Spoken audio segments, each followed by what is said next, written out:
La divine volonté, pas à pas, par Safia, petite épouse de l'Esprit Saint. La Reine du Ciel, dans le royaume de la volonté divine, à Luisa Picaretta. Prière quotidienne à la Reine Céleste. Au nom du Père qui m'a créé, et du Fils qui m'a racheté, et du Saint-Esprit qui me sanctifie. Amen. Fiat voluntas tua. Reine immaculée, ô céleste maman, en ce mois qui t'est consacré, je me place sur tes genoux maternels, m'abandonnant entre tes bras, comme ton enfant chéri, et te demandant avec véhémence la plus grande de toutes les grâces, celle que tu m'admettes à vivre dans le royaume de la divine volonté. Sainte Maman, toi qui es la reine de ce royaume, permets que j'y vive en tant que ton enfant. Que ce royaume soit rempli de tes enfants. Je me confie à toi afin que tu y guides mes pas et que, soutenu par ta main maternelle, tout mon être vive constamment dans la divine volonté. Tu seras ma maman. À toi, ma maman, je confie ma volonté pour que tu l'échanges contre celle de Dieu et qu'ainsi je sois assurée de ne jamais quitter cette divine volonté. Je te supplie de m'éclairer afin que je comprenne bien ce qu'est la divine volonté. Amen. Je te salue, Marie très pure, conçue sans péché. Le Seigneur est avec toi. Tu es bénie entre toutes les femmes, et Jésus, le fruit de tes entrailles, est béni. Sainte Marie, Mère de Dieu, co-rédemptrice du monde, Mère et Reine de la divine volonté, Immaculée Conception, Mère des vivants et de l'Église, prie pour nous pécheurs de toutes les générations et veuille répandre l'effet de grâce de ta flamme d'amour à toute l'humanité, maintenant et à l'heure de notre mort. Amen. 27e jour. L'heure de la souffrance arrive. La passion de Jésus, un déicide, les pleurs de toute la nature. L'âme à sa reine immaculée. Ma chère maman, affligée, aujourd'hui plus que jamais, je sens le besoin irrésistible d'être auprès de toi. Je ne veux pas me séparer de toi afin de pouvoir observer tes souffrances cruelles.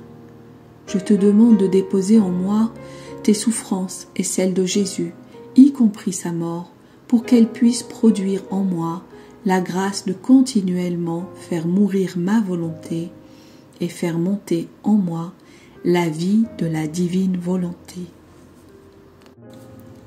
Leçon de la Reine du Ciel. Ma très chère fille, mon très cher fils, ne me refuse pas ta compagnie dans cette si grande douleur. La divinité avait décrété le moment du dernier jour de mon fils ici-bas.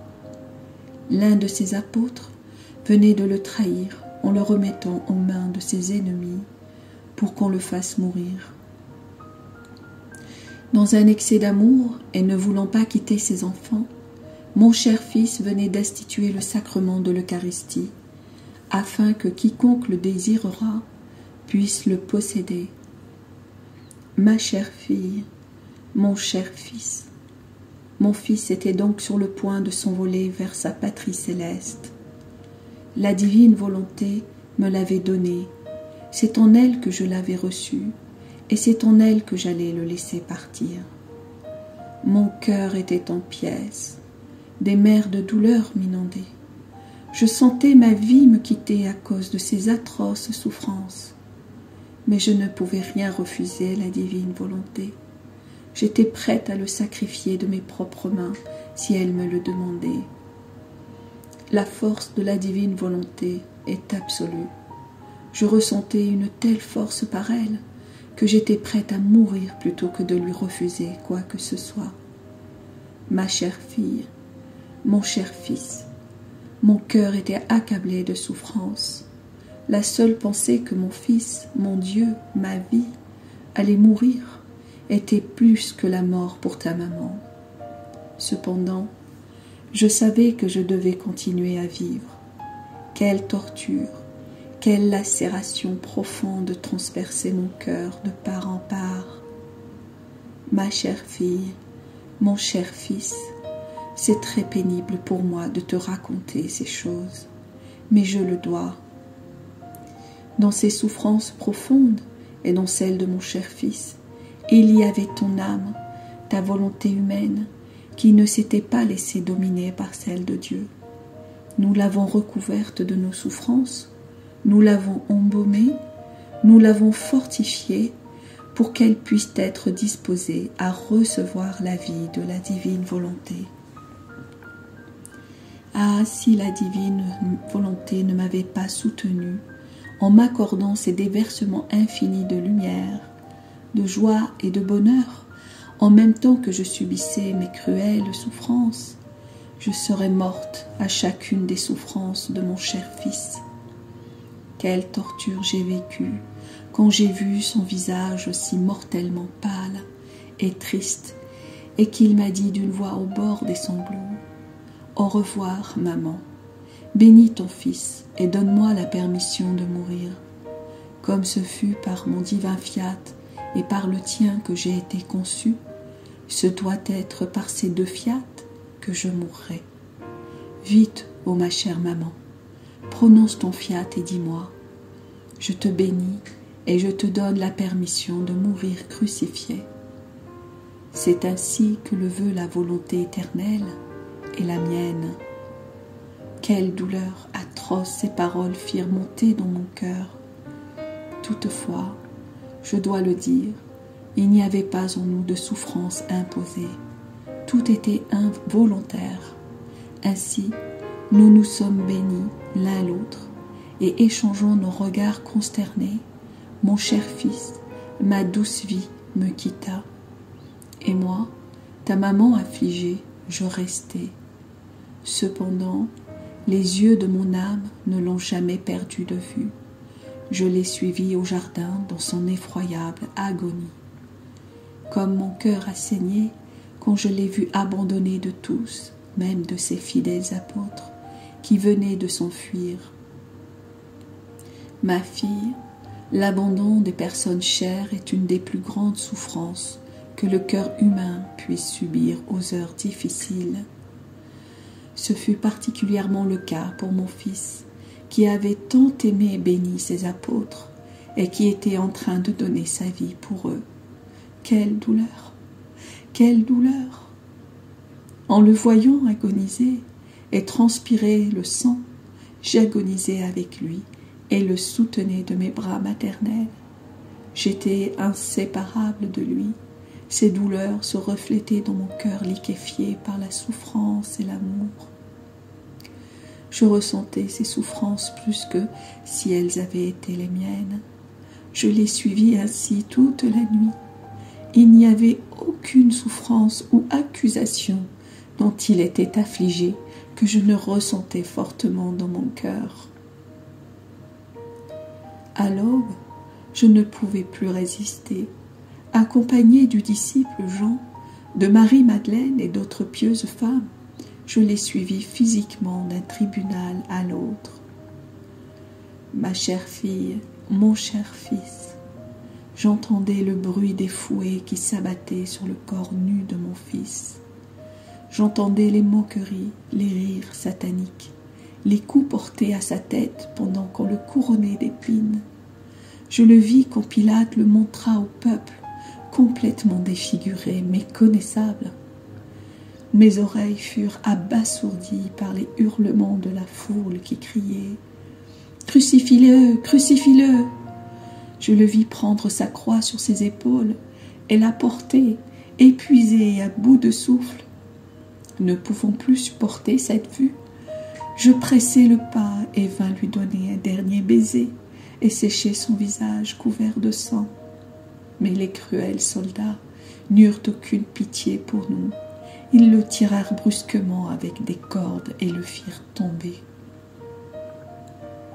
Chère fille, cher fils, quelle peine déchirante ce fut pour moi de ne pouvoir aider mon Jésus ainsi torturé. Chacune de ces souffrances transperçait mon cœur. Finalement, je l'ai suivi au calvaire, où, au milieu de douleurs inouïes et d'horribles contorsions, on le cloua sur la croix et l'éleva. C'est seulement alors qu'il me fut concédé d'être au pied de la croix. Et c'est de là que je reçus des lèvres de mon Fils mourant le cadeau de tous mes enfants, ainsi que le sceau de ma maternité sur toutes les créatures. Peu après, au milieu de spasmes effrayants, il rendit son dernier souffle. Toute la nature entra en deuil et pleura la mort de son Créateur. Le soleil s'obscurcit et horrifié se retira de la surface de la terre.